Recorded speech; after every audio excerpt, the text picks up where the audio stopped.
Okay, let's talk about one of the more important and realistic characters in Stranger Things. And that brings me to Nancy Wheeler, who's one of my favorites. And I love Nancy because she's got a level of authenticity that she can't even mask, even though she's tried.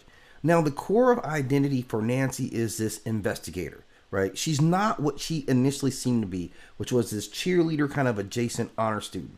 That's not her real calling. Nancy is the hunter of truth. And you'll see this theme come out in her storyline. She has high pattern recognition. She is obsessed with unanswered questions. She has a moral compulsion to expose wrongdoing. And it gets a little border on like self-destructive because she has this compulsion to see things all the way through. She can't quit. You'll notice that about her. Now, this journalist identity is not a phase. This is the purest expression of what she is.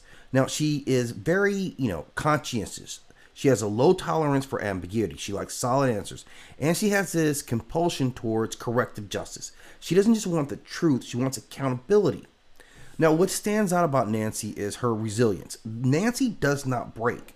She should have been emotionally shattered by now, like a lot of them, but instead she's become sharper. Her resilience comes from her ability to compartmentalize things. She locks pain into boxes, and she stays task fixated in the moment. She moves towards danger to avoid any kind of like emotional collapse, thinking about it. She has a survivor's burden that we're going to talk about because that really shapes a lot of her, but it keeps her moving because she finds meaning in feeling this, right? So it's a functional trauma-induced performance, right? She hasn't healed, but she's able to redirect. Now, she gets a little messy with the sex, the guilt, and the whiplash that's coming out of this. Like, her early sexual and romantic choices are not emotionally clean. She starts off with this whole performative conformity reality with Steve. She's popular. She's following the social script. She loses her virginity during this identity instability. And this rapidly transfers into attaching that same emotion to Jonathan with no grieving period, like zero cooldown period. So we understand this isn't like real bonding. This is rooted in trauma bonding. It's motivated with Jonathan because of the shared trauma. So it's mixed with this unresolved guilt that we see from her early on. She kind of sees him in a certain way. So she has to make some choices, and this is allowing her to have a middle ground between those two halves. Representing Steve and representing Jonathan really kind of makes her whole, even though she's completely defined outside of either one of these guys. They're not defining of her, but they're defining of her relationships. She's not a villain, but she is making some like trauma-based decisions. And she does have some issues with loyalty early on, and we're going to talk about that with Barb a little bit in a couple of segments here. Now, this whole it girl phase that she has, that was the real costume. The popularity era was not her real identity. That was actually her social camouflage. So she learned how to perform the desirability, how to move with, this in this power circle, how to be visible without being authentic. So after all the supernatural nonsense busts out, she never goes back to being that girl. She never wanted that throne again.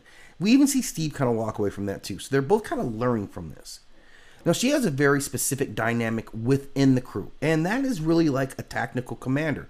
She's not the heart of the crew. She's not the comic relief. She's not the powerhouse, but she is a tactician. So within the group, she functions as one who has to make hard decisions. She's forceful. She initiates. She's the one who pulls the trigger when the other people in the crew freeze. And she's the one who will ethically cross lines because she understands how important their own survival is. So with her, we see her best paired with someone who is an emotional anchor. That's why her relationship with Jonathan really, really should work and works on a lot of levels. And I think they'll kind of, work out those kinks. But that doesn't matter to the larger picture of her.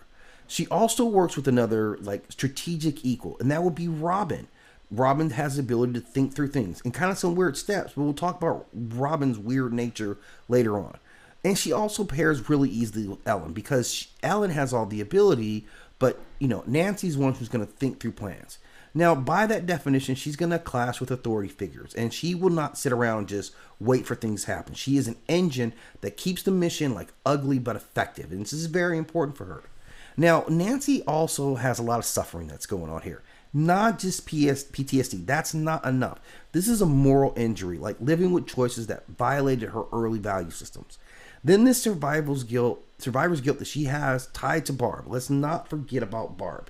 She lost Barb, and a lot of it because of her own like machinations. She threw Barb out there, not knowing, but now she does know, and she sees how easily she caused her own friend's death. And this was a really good friend of hers. Whether she's in the Upside Down or not, maybe we'll find out at some point. Now, Nancy, though, represents, like I said, overall, a really strong character. She has great strength. She got extreme courage even under uncertainty. She has a high ethical drive that will not fail her. She has this high adaptive intelligence. This is actually what I love most about her. And she has tactical thinking. And with all that, she's shown remarkable emotional endurance. Now, I will say that some of that emotional endurance is tied into emotion avoidance. She does have some guilt-ridden decision-making within all that, and her relationships proved to be very unstable under stress. She maybe over-identifies with taking on the responsibility of making sure everything happens. And this kind of control kind of masks like her level of mastery over the entire situation, which nobody has. This is beyond Nancy or anyone else. But she kind of internalizes all that. So Nancy is not a perfect girl, not for this scenario, but she's definitely a necessary one. She's one that we need to kind of move everything forward. And when things get stuck, we can always count on her just to rise above it, no matter what the cost would be.